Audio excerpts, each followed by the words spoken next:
ভারতবর্ষের ইতিহাসের সাথে মিশে আছে জাতি, ধর্ম, বর্ণ, গোত্র নির্বিশেষে সকলের আত্মত্যাগ আর বীরত্বগাথা।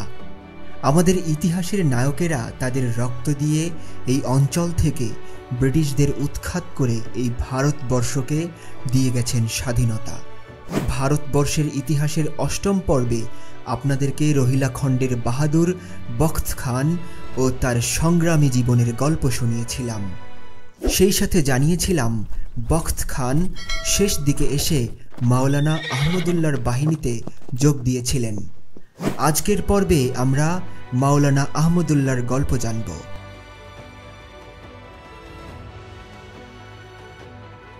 মাওলানা আহমদুল্লাহ শাহের জন্ম মাদ্রাজে 1787 খ্রিস্টাব্দে।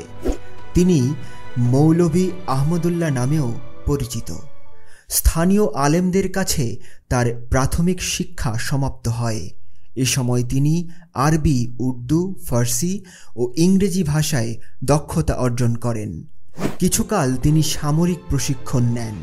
অল্প সময়েই তিনি সমরবিদ্যায় পারদর্শী হয়ে ওঠেন।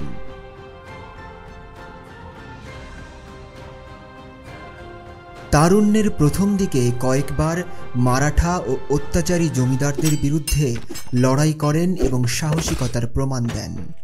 কিছুদিন হায়দ্রাবাদ অবস্থান করেন, পরে ইংল্যান্ড সফর করেন, ফেরার পথে হজ আদায় করেন। এ সময় তিনি মুসলিম বিশ্বের বিভিন্ন দেশ সফর করে সেখানকার সামাজিক, রাজনৈতিক ও ধর্মীয় অবস্থা সম্পর্কে অবগত হন। তার এই অভিজ্ঞতা পরবর্তী জীবনে কাজে এসেছিল।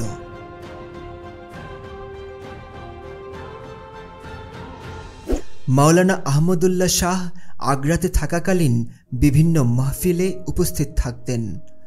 জনসাধারণকে জিহাদের জন্য উদ্বুদ্ধ করতেন। প্রতি সোমবার লোকজনকে যুদ্ধের প্রশিক্ষণ দিতেন। একজন সুফি হিসেবে খানকার অন্ধকার কোণে বসে থাকাটাই তার জন্য স্বাভাবিক ছিল, কিন্তু আহমদুল্লাহ শাহ বেছে নিয়েছিলেন অন্য পথ।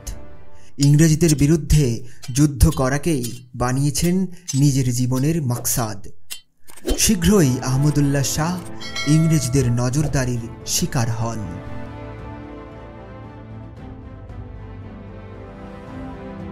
এরপর তিনি চলে যান লখনউ, কিন্তু সেখানে তিনি বেশি দিন অবস্থান করতে পারেননি। প্রাথমিকভাবে লখনউ থেকে ফয়জাবাদ চলে যান তিনি। এখানে দুদিন অবস্থান করার পর স্থানীয় পুলিশ তাকে গ্রেফতার করে কারাগারে প্রেরণ করে।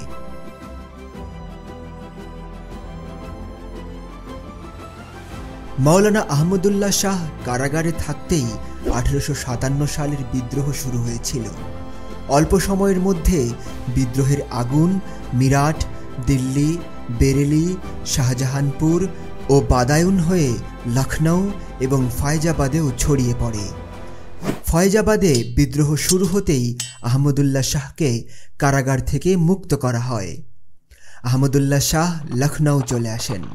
ফেরার পথে 30 জুন 1857 খ্রিস্টাব্দে ইংরেজ বাহিনীর সাথে সিপাহীদের প্রচণ্ড লড়াই হয়। এই যুদ্ধে আহমদুল্লাহ শাহ আহত হন।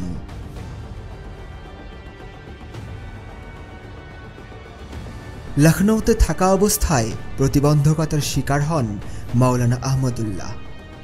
তার বিরুদ্ধে ষড়যন্ত্র এবং হিংসা ছড়াতে থাকে এক শ্রেণীর মানুষ। এছাড়া ইংরেজদের আধুনিক অস্ত্রশস্ত্রের সামনে তার ঢাল তরবারির যোদ্ধারা নিজেদেরকে প্রমাণ করার সুযোগ খুব একটা পায়নি। তবে আহমদুল্লাহর সাহসিকতার গল্প ছড়িয়ে পড়ে দিকে দিকে। ধীরে ধীরে মুজাহিদদের একটি অংশ তার পাশে এসে দাঁড়ায়। 1858 সালের মে মাসে আহমদুল্লাহ শাহ অসুস্থ হয়ে পড়েন। অসুস্থ শরীর নিয়েই তিনি শাহজাহানপুরের একটি ইংরেজ ক্যাম্পে হামলা চালান। সম্ভবত এই হামলার সময় কিংবা এর আগে কোনো একটা সময়ে রোহিলাখণ্ডের বাহাদুর বখত খান যোগ দেন আহমদুল্লাহর দলে।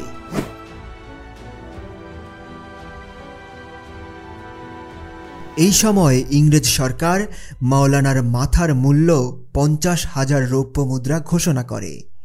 জুনের প্রথম দিকে পুবায়নের রাজা জগন্নাথ সিং মাওলানার কাছে লিখিত একটি পত্রে বলেন, আপনি আমার এখানে আসুন, আপনার সাথে মিলে ইংরেজদের মোকাবেলা করতে চাই। মাওলানা তার অল্প কিছু যোদ্ধাসহ 5 জুন পুবায়নের উদ্দেশ্যে রওনা হন। পুবায়ন পৌঁছে তিনি অবাক হন। শহরের কেল্লার ফটক বন্ধ। দীর্ঘক্ষণ পর রাজা জগন্নাথ সিং তার ভাইসহ আসেন। আলাপ চলাকালে আচমকা জগন্নাথ সিংয়ের ভাই মাওলানার বুক বরাবর গুলি চালালে মাওলানা হাতির পিঠেই শহীদ হয়ে যান। মূলত গোটা ব্যাপারটি ছিল সাজানো নাটক। মাওলানার মাথা কেটে ইংরেজ অফিসারদের কাছে পাঠিয়ে দেওয়া হয়।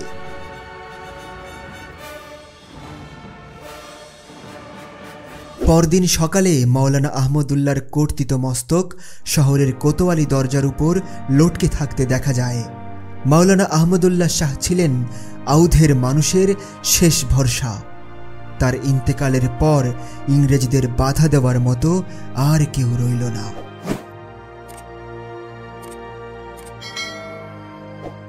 প্রিয় দর্শক, আজ এ পর্যন্তই।